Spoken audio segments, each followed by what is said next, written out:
Hello my dear students, welcome back to Organization Behavior. 19ാമത്തെ സെഷനാണ് നമ്മുടെ motivation theory തന്നെ continue ചെയ്യുന്നു. നമ്മൾ കണ്ടന്റ് തിയറിയിൽ Maslow's need hierarchy theory, Herzberg's 2 factor theory, Alderfer's ERG theory ഇത്രയാണ് നമ്മൾ ഇതുവരെ കണ്ടത്. ഇന്ന് നമുക്ക് നെക്സ്റ്റ് നോക്കാനുള്ളത് മക്കലാൻസ് അച്ചീവ്മെൻറ്റ് മോട്ടിവേഷൻ തിയറി, പിന്നെ അത് കഴിഞ്ഞിട്ട് ബ്ലൂംസ് എക്സ്പെക്റ്റൻസി തിയറി. ഈ രണ്ട് തിയറിയാണ് നമ്മളിന്ന് നോക്കാൻ പോകുന്നത്. ഓക്കെ, അപ്പോൾ കണ്ടന്റ് തിയറിയിലെ നാലാമത്തെ ലാസ്റ്റ് തിയറിയാണ് McClelland's need theory of motivation. David C McClelland പിന്നെ അദ്ദേഹത്തിൻ്റെ അസോസിയേറ്റ്സ് ചേർന്നിട്ട് ഒരു മോട്ടിവേഷന് വേണ്ടിയിട്ട് കോൺട്രിബ്യൂട്ട് ചെയ്തിട്ടുള്ള തിയറിയാണ്. ഈ തിയറിയിൽ അവർ ഐഡൻറ്റിഫൈ ചെയ്തിട്ടുള്ളത് 3 ബേസിക് ആയിട്ടുള്ള മോട്ടിവേഷൻ നീഡ്സാണ്. Need for power, need for affiliation and need for achievement. Need for power, power means അധികാരം അല്ലേ, ഒരു പൊസിഷനിലേക്ക് എത്തണം എന്നുള്ള ഒരു ആവശ്യം, അതാണ് നീഡ് ഫോർ പവർ. ഇത് ശരിക്കും ഒരു ഗ്രൂപ്പിനെ ഇൻഫ്ലുവൻസ് ചെയ്യുന്ന ഒരു ക്യാരക്ടറാണ്. ഓക്കെ, അതുമാത്രമല്ല ഇതൊരു മോട്ടിവേഷൻ ഫാക്ടറും കൂടിയാണ്. റിസർച്ച് സജസ്റ്റ് ചെയ്യുന്നത് ഏതൊരു വ്യക്തിയിൽ നീഡ് ഫോർ പവർ കൂടുതലാണോ അവർ എപ്പോഴും സുപ്പീരിയർ ആയിട്ടുള്ള രീതിയിൽ പെർഫോം ചെയ്യുന്നുണ്ടാവും, അവർ സൂപ്പർവൈസറി പൊസിഷനിൽ നന്നായിട്ട് ഷൈൻ ചെയ്യുന്നുണ്ടാവും, അവർ നല്ല ലീഡർഷിപ്പ് ക്വാളിറ്റി ഉള്ളവരായിരിക്കും, വളരെ ഇഫക്റ്റീവായിട്ട് ആക്ട് ചെയ്യുന്നവരായിരിക്കും, നന്നായിട്ട് ഔട്ട്സ്പോക്ക് ചെയ്യുന്നവരും, നല്ല സ്റ്റബേൺ ആയിട്ടുള്ള ക്യാരക്ടറും, അവർ നല്ല അധികാരികളുടെ ക്യാരക്ടേഴ്സ് ഫോം ചെയ്യുന്നവരായിരിക്കും. അതാണ് നീഡ് ഫോർ പവർ. ഇനി നീഡ് ഫോർ അഫിലിയേഷൻ, അംഗീകാരത്തിൻ്റെ ആവശ്യം. നീഡ് ഫോർ അഫിലിയേഷൻ എന്ന് വെച്ചാൽ മറ്റുള്ളവരെ അക്സെപ്റ്റ് ചെയ്യുക, മറ്റുള്ളവരെ നമ്മളെ ഒപ്പം നിർത്തുക. അങ്ങനെ ഒരു ആവശ്യമുള്ള ആൾക്കാരാകുമ്പോൾ അവരെപ്പോഴും മറ്റുള്ളവർ എങ്ങനെയാണോ ആഗ്രഹിക്കുന്നത് അതുപോലെ ബിഹേവ് ചെയ്യുന്നുണ്ടാവും. കാരണം എപ്പോഴും അവർക്ക് ആ രീതിയിലുള്ള ഫ്രണ്ട്ഷിപ്പ് ആവശ്യമായിട്ടുള്ളത് കൊണ്ട്. അതാണ് നീഡ് ഫോർ അഫിലിയേഷൻ, മറ്റുള്ളവരെല്ലാവരും അംഗീകരിക്കണം എന്നുള്ള ആവശ്യം. ഈ നീഡ് ഫോർ അഫിലിയേഷൻ ഉള്ളവർക്ക് ശരിക്കും നല്ല സോഷ്യൽ ഇൻട്രാക്ഷൻസ് ഉണ്ടായിരിക്കും. അവരൊരുപാട് ഓപ്പർച്യൂണിറ്റീസ് അവർ ഫ്രണ്ട്സിന് വേണ്ടി ക്രിയേറ്റ് ചെയ്യുന്നുണ്ടാവും. അവരുടെ ക്യാരക്ടേഴ്സ് എങ്ങനെയാണെന്ന് വെച്ച് കഴിഞ്ഞാൽ അവർക്ക് എപ്പോഴും അവരെ ഇഷ്ടപ്പെടാനും മറ്റുള്ളവർ അവരെ ഇഷ്ടപ്പെടാനും അവർക്ക് അവരെ തന്നെ ഇഷ്ടപ്പെടുന്നൊരു ക്യാരക്ടറാണ്. എപ്പോഴും നല്ല ഫ്രണ്ട്ഷിപ്പും കമ്പനി എൻജോയ് ചെയ്യുന്നവരാണ്, വളരെ കോപ്പറേറ്റീവ് ആയിട്ടുള്ള മെൻറ്റാലിറ്റി ഉള്ളവരാണ്, എപ്പോഴും നല്ല ഗ്രൂപ്പ് ടാസ്കുകൾ ചെയ്യുന്നവരാണ്, മറ്റുള്ളവരെ അട്രാക്റ്റ് ചെയ്യാൻ കഴിവുള്ളവരാണ്, നല്ല ലീഡർഷിപ്പ് ക്വാളിറ്റി ഉള്ളവരാണ്. ഇത് ഒരു സോഷ്യൽ ടൈപ്പ് ഓഫ് പേഴ്സണാലിറ്റിയാണ്. കാരണം വളരെ സോഷ്യലായിട്ട്, വളരെ ഫ്രണ്ട്ലി ആയിട്ട്, കോപ്പറേറ്റീവായിട്ട് മനസ്സിലാക്കി ബിഹേവ് ചെയ്യുന്നവരാണ്.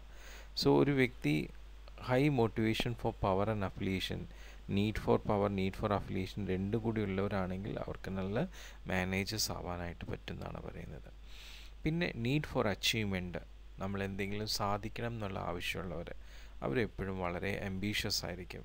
ഓക്കെ, അവർ എന്ത് ചാലഞ്ചും ഫേസ് ചെയ്യാൻ തയ്യാറായിരിക്കും, അവർക്ക് അവരുടേതായിട്ടുള്ള ഗോൾസ് അവർ തന്നെ സെറ്റ് ചെയ്യുന്നുണ്ടാവും, അവർ എന്ത് റിസ്ക് എടുക്കാനും താല്പര്യമുള്ളവരായിരിക്കും, പേഴ്സണലി റെസ്പോൺസിബിൾ ആയിരിക്കും അവരുടെ കാര്യങ്ങളിൽ, അവർ ചെയ്യുന്ന കാര്യങ്ങളിൽ അവരെപ്പോഴും അവരുടെ പ്രോഗ്രസ് മനസ്സിലാക്കിക്കൊണ്ടിരിക്കുന്നുണ്ടാവും, എത്ര സമയം വേണമെങ്കിലും അവർ അവരുടെ പ്രോഗ്രസ്സിന് വേണ്ടി ചിലവഴിക്കുന്നുണ്ടാവും, ഫെയിലിയർ ഒരിക്കലും അവരെ തളർത്തില്ല, അവരെപ്പോഴും ആ ഒരു ഗോൾ അച്ചീവ് ചെയ്യുന്ന വേണ്ടി തന്നെ എഫേർട്ട് മാക്സിമൈസ് ചെയ്യുന്നവരാണ്. അതാണ് നീഡ് ഫോർ അച്ചീവ്മെൻറ്റ്.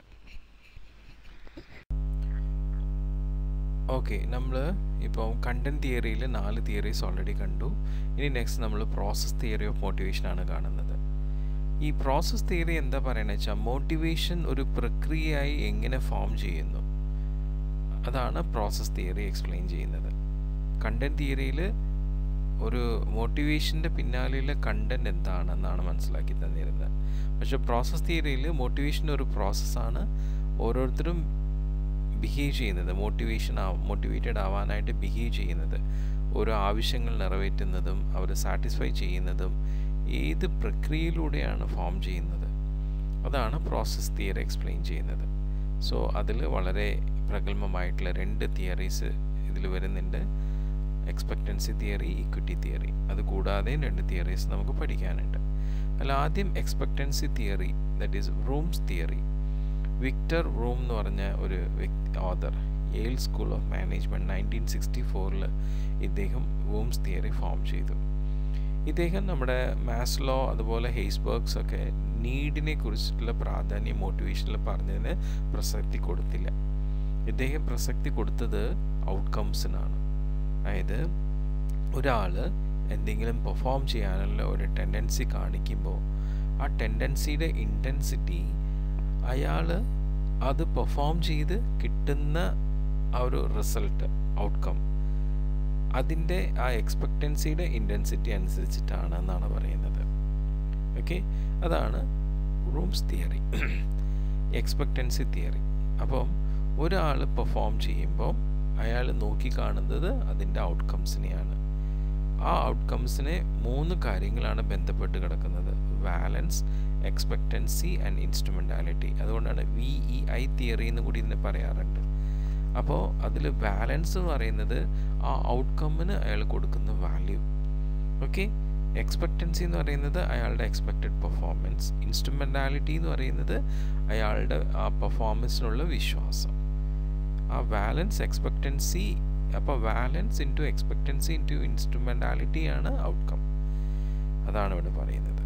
ഇപ്പോൾ ഫോർ എക്സാമ്പിൾ, ഇപ്പോൾ നിങ്ങളെല്ലാവരും BBAക്ക് പഠിക്കുകയാണ്. നിങ്ങൾ ഈ BBAക്ക് പഠിക്കാൻ വന്ന സമയത്ത് നിങ്ങളുടെ മൈൻഡിൽ BBA നല്ലൊരു ഡിഗ്രിയാണ്, പഠിച്ച് പാസ്സാവണം, നന്നായിട്ട് നല്ല മാർക്കോടുകൂടി പാസ്സാവണം. ഓക്കെ, ആ ഒരു എണ്ണത്തിലാണ് വന്നത്. അപ്പോൾ നിങ്ങൾ ആ ഔട്ട്കം എന്ന് പറയുന്നത് എന്താണ്? BBA പാസ്സാവുക എന്നുള്ളതാണ്. അതിന് നിങ്ങൾ ആ ഔട്ട്കമ്മിന് കൊടുത്ത വാല്യൂ, ഇത് ഈ കോഴ്സ് ജോയിൻ ചെയ്യാനായിട്ട് വന്ന സമയത്ത് കൊടുത്ത വാല്യൂ ഹൈ ആണ്, നല്ല മാർക്കോട് കൂടിയിട്ട് നല്ല പെർസെൻറ്റേജിൽ പാസ്സാവണം. ഓക്കെ, അതിന് നമ്മൾ പെർഫോം ചെയ്താലല്ലേ പാസ്സാവാവുള്ളൂ. ഓരോ ഇയറിൽ 2 സെമിസ്റ്റർ വെച്ച് മൊത്തം 6 സെമിസ്റ്റർ നമ്മൾ പെർഫോം ചെയ്യണം. അപ്പം നമ്മളുടെ പെർഫോമൻസ്, അതാണ് എക്സ്പെക്റ്റൻസി. നമുക്ക് ആ പെർഫോമൻസിനോടുള്ള നമ്മുടെ വിശ്വാസമുണ്ട്, അതാണ് ഇൻസ്ട്രുമെൻറ്റാലിറ്റി. പക്ഷെ പലപ്പോഴും പല കുട്ടികൾക്കും അവർക്ക് അവരുടെ പെർഫോമൻസിൽ വിശ്വാസം കുറയുക ചെയ്യുക. അപ്പോൾ എന്തായി? അൾട്ടിമേറ്റ്ലി ചിലപ്പോൾ BBA പാസ്സാവും, ചിലപ്പോൾ പാസ്സാവില്ല. ചിലപ്പോൾ അഥവാ പാസ്സായാലും എക്സ്പെക്റ്റ് ചെയ്ത പെർസെൻറ്റേജ് ഉണ്ടാവില്ല. അപ്പം നമ്മൾ ഉദ്ദേശിക്കുന്ന രീതിയിൽ എക്സ്പെക്റ്റഡ് ആയിട്ടുള്ള പെർസെൻറ്റേജ് കിട്ടണമെങ്കിൽ നമ്മൾ പെർഫോം ചെയ്യുകയും ചെയ്യണം. ആ പെർഫോമൻസിൽ നമുക്ക് നല്ല വിശ്വാസം ഉണ്ടാവണം. അതാണ് എക്സ്പെക്റ്റൻസി തിയറി എക്സ്പ്ലെയിൻ ചെയ്യുന്നത്. അപ്പം അങ്ങനെ ഈ റൂംസ് എക്സ്പെക്റ്റൻസി തിയറിയിൽ 3 കാര്യങ്ങളാണ്: വാലൻസ്, എക്സ്പെക്റ്റൻസി, ഇൻസ്ട്രുമെൻറ്റാലിറ്റി. വാലൻസ് എന്ന് പറയുന്നത് ഞാൻ നേരത്തെ പറഞ്ഞ പോലെ നമ്മൾ ഉദ്ദേശിക്കുന്ന ഔട്ട്കമ്മിന് നമ്മൾ കൊടുക്കുന്ന വാല്യൂ. എക്സ്പെക്റ്റൻസി എന്ന് വെച്ചാൽ നമ്മുടെ എക്സ്പെക്റ്റഡ് പെർഫോമൻസ്. ഇൻസ്ട്രുമെൻറ്റാലിറ്റി എന്ന് വെച്ചാൽ നമ്മുടെ എക്സ്പെക്റ്റഡ് പെർഫോമൻസിലുള്ള നമ്മുടെ ബിലീഫ്. ഇപ്പം ഞാൻ നേരത്തെ BBAയുടെ കേസ് പറഞ്ഞു, ഹൈ പെർസെൻറ്റേജിൽ BBA പാസ്സാവണം. വാലൻസ് നിങ്ങൾ വളരെ ഹൈ ആയിട്ടാണ് കൊടുത്തേക്കുന്നത്. പക്ഷേ ഓരോ സെം കഴിയുമ്പോഴും ആ വാലൻസ് കുറഞ്ഞു വരുന്നു പല കാരണങ്ങൾ കൊണ്ട്. അവസാനം എന്തായി? എങ്ങനെയെങ്കിലും ഇതൊന്ന് അവസാനിപ്പിച്ചാൽ മതി എന്നുള്ളൊരു തോന്നലേക്ക് വരികയാണ്. ദറ്റ് മീൻസ് ആ വാല്യൂ, ഔട്ട്കമ്മിന് നിങ്ങൾ കൊടുക്കുന്ന വാല്യൂ കുറയാണ്. അപ്പോൾ സ്വാഭാവികമായിട്ടും എക്സ്പെക്റ്റൻസിയും കുറഞ്ഞു, ഇൻസ്ട്രുമെൻറ്റാലിറ്റിയും കുറയും. അതേസമയം വാലൻസ് ഹൈ ആണെങ്കിൽ തീർച്ചയായിട്ടും എക്സ്പെക്റ്റൻസിയും എന്താണ്? കൂടും, ഇൻസ്ട്രുമെൻറ്റാലിറ്റിയും കൂടും. അപ്പോൾ ആ വാലൻസ് അച്ചീവ് ചെയ്യാൻ പറ്റും. അപ്പോൾ അങ്ങനെ ഇത് റിലേറ്റഡ് ആണ്. അതുകൊണ്ടാണ് valence into expectancy into instrumentality is equal to the outcome.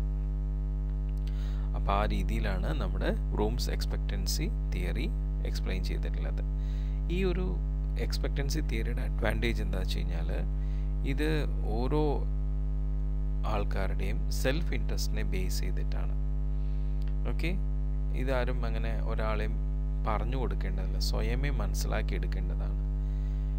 ഇതുകൊണ്ട് എനിക്ക് മാക്സിമം സാറ്റിസ്ഫാക്ഷൻ ഉണ്ടാവും, ഇത് ഡിസാറ്റിസ്ഫാക്ഷൻ കുറയ്ക്കുക, മാക്സിമം സാറ്റിസ്ഫൈ ചെയ്യുക എൻ്റെ കാര്യങ്ങളിൽ. അങ്ങനെ ഉള്ളവർക്ക് ഇത് വളരെ നല്ലതാണ്. ഇതെപ്പോഴും കൂടുതൽ ഊന്നൽ കൊടുക്കുന്നത് എക്സ്പെക്റ്റേഷൻസിനും അതുപോലെ നമ്മുടെ കാഴ്ചപ്പാടിനുമാണ്. ഓക്കെ, പിന്നെ ഈ എക്സ്പെക്റ്റൻസി തിയറി റിയലും ആക്ച്വൽ ആയിട്ടുള്ള കാര്യങ്ങൾക്കൊന്നും വലിയ പ്രാധാന്യം കൊടുക്കുന്നില്ല. അങ്ങനെ അധികം പഠിക്കാത്ത ഒരാളാണ്, പക്ഷെ അയാൾക്ക് BBA നല്ല പെർസെൻറ്റേജ് പഠിക്കണം, പാസ്സാവണം എന്നുള്ള തോന്നലുണ്ടെങ്കിൽ തീർച്ചയായിട്ടും അയാളുടെ എക്സ്പെക്റ്റൻസിയും ഇൻസ്ട്രുമെൻറ്റാലിറ്റിയും കൂടും, അതനുസരിച്ച് അയാൾക്ക് അച്ചീവ് ചെയ്യാൻ പറ്റും. അപ്പോൾ അതുകൊണ്ടാണ് പറയുന്നത്, ആക്ച്വൽ ആയിട്ടുള്ള റിയൽ ആയിട്ടുള്ള കാര്യങ്ങൾക്ക് വലിയ പ്രാധാന്യമില്ല. ഓക്കെ, എപ്പോഴും ഇതിന് ആ ഒരു ഗോളിനാണ് പ്രാധാന്യം കൊടുക്കുന്നത്, ഔട്ട്കമ്മിനാണ് പ്രാധാന്യം കൊടുക്കുന്നത്. ഇതൊരു സൈക്കോളജിക്കലായിട്ടുള്ളൊരു ഇഫക്റ്റാണ്. ഓക്കെ, ഇതുകൊണ്ട് അവർക്ക് മാക്സിമം പ്ലഷറാണ് ഉണ്ടാവുന്നത്. ഇനി നമ്മളുടെ എക്സ്പെക്റ്റൻസി തിയറിയുടെ ലിമിറ്റേഷൻ എന്താണെന്ന് വെച്ച് കഴിഞ്ഞാൽ, ഇത് ഒരു ഐഡിയലിസ്റ്റിക് ആയിട്ടുള്ള സിറ്റുവേഷനാണ്.